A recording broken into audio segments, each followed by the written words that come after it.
महामृत्यु, जो आदमी बिस्तर पर पड़ा है और जो अंतिम श्वास गिन रहा है, यदि वो भी इस मंत्र का यदि विधिवत जप कर ले या उसके नाम से विधिवत जप हो जाए, तो वो आदमी भी बिस्तर से खड़ा हो जाया करता है। जब शरीर में रोग बढ़ जाए ना, तब इस मंत्र का जप किया जाए। ये भगवान महादेव का महामृत्युंजय अमोघ मंत्र है। आज बड़े ध्यान से कथा सुनना। आज ये मंत्र किसने दिया? सनकादि ऋषियों ने मार्कंडेय मुनि को दिया। वही मार्कंडेय मुनि को जो नर्मदा पुराण की कथा युधिष्ठिर को सुनाएंगे आगे, जिनकी उम्र 5 वर्ष थी, पर इस मंत्र को दिया और कहा कि इस मंत्र का 1.25 लाख जप करना, 1,25,000। और महाराज आज तो मार्कंडेय मुनि नर्मदा के तट पर आए। कथा आएगी नर्मदा की, जब हम करेंगे ना तो मार्कंडेय मुनि का आश्रम आएगा। और नर्मदा के तट पर आए हैं मार्कंडेय मुनि, 4 वर्ष के बालक, और बालूरेत की शिवलिंग बनाई है। और बालूरेत की शिवलिंग नर्मदा के तट पर बना करके रोज प्रतिदिन नर्मदा स्नान करते और नर्मदा की बालूरेत की शिवलिंग बना करके इस महामृत्युंजय मंत्र का जप करते। और जप करते करते आज 1.25 लाख भी पूरे होने वाले हैं, और आज उनकी उम्र के जो 5 वर्ष हैं वो भी पूरे होने वाले हैं। आज तो शिवलिंग को दोनों हाथों से पकड़ लिया है और महामृत्युंजय जप कर रहे हैं।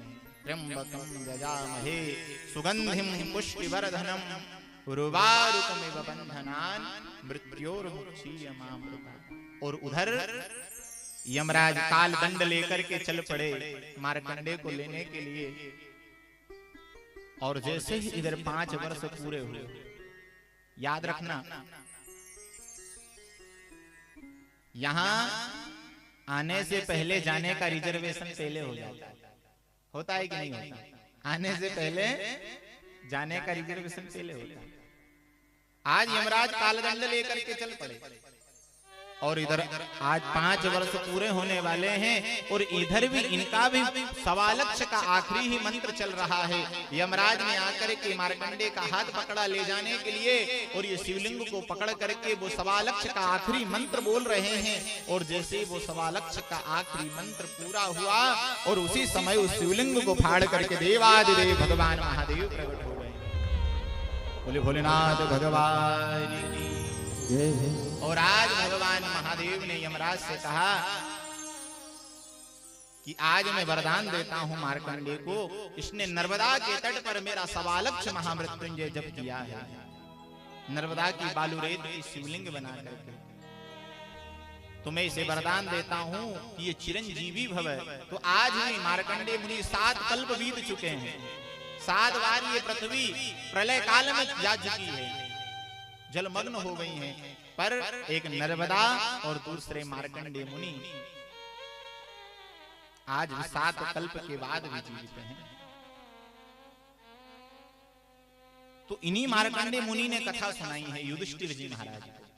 तो पहले श्रोता और वक्ता कौन हुए हैं? मार्कंडेय मुनि और युधिष्ठिर जी महाराज।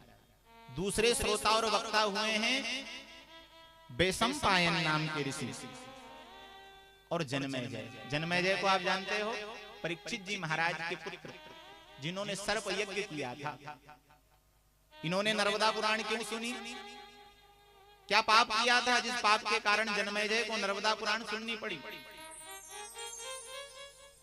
तो कथा बड़ी सुंदर आई है कि जब समीक ऋषि का श्राप लगा, किसको? परीक्षित को। जंगल में गए तो वहां भूख और प्यास लगी, तो एक महात्मा के आश्रम पर पहुंच गए। भागवत की कथा में आती है कथा। एक महात्मा के आश्रम पर पहुंचे, जाकर के कहा बाबा मुझे प्यास लगी है, भूख लगी है। वो समीक नाम के महात्मा तो समाधि लगा करके बैठे हैं। उन्होंने नहीं देखा कि कोई मेरे राज्य के राजा आए हैं।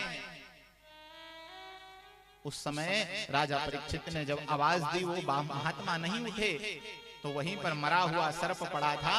तो मरा हुआ सर्प उठा करके राजा परीक्षित ने समीक ऋषि के गले में डाल दिया, और समीक ऋषि के गले में वो सर्प डाला और अपने नगर की ओर चल पड़े।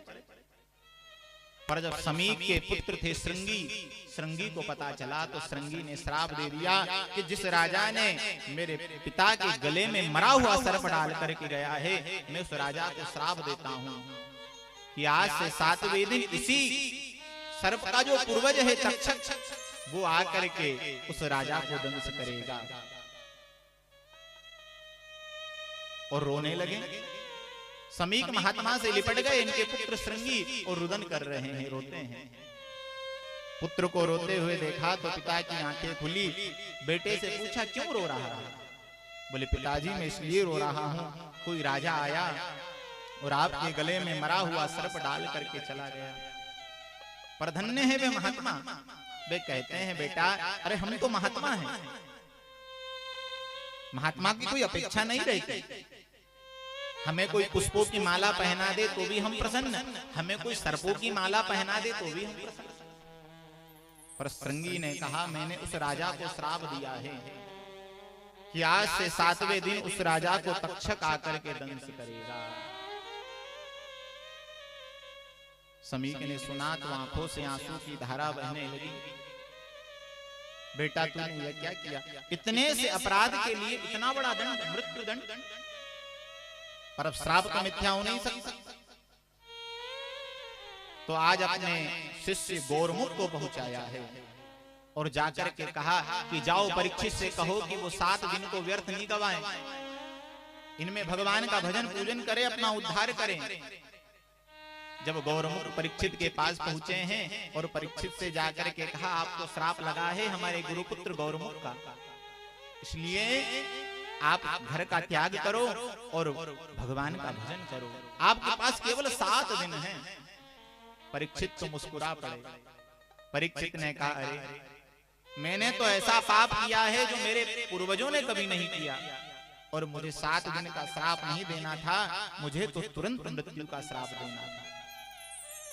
पर परीक्षित समझ गए कि 7 दिन तो है मेरे पास, ये तो कन्फर्म है, 7 दिन से पहले तो मैं मर नहीं सकता। एक बात बताओ माताओं भैया लोग, हमें हमारे जीवन का कन्फर्म है क्या कितने वर्ष जिएंगे? बोलो। हमें अपने जीवन का भरोसा नहीं है। एक श्वास आए कि एक श्वास ना आए। कोई को जब पता चला कि मेरे पिता को तक्षक ने आकर के दंश किया तो एक बहुत बड़े यज्ञ का आयोजन किया, जिस यज्ञ में ब्राह्मणों को कहा कि मंत्र ऐसे उच्चारण करो कि सारे सर्प आकर के यज्ञ कुंड में स्वाहा होने लगे। अब देखो मंत्रों में वो शक्ति है। देवाधीनम जगत सर्वम मंत्राधीनाश्च देवता और ते मंत्रा ब्राह्मणाधीन।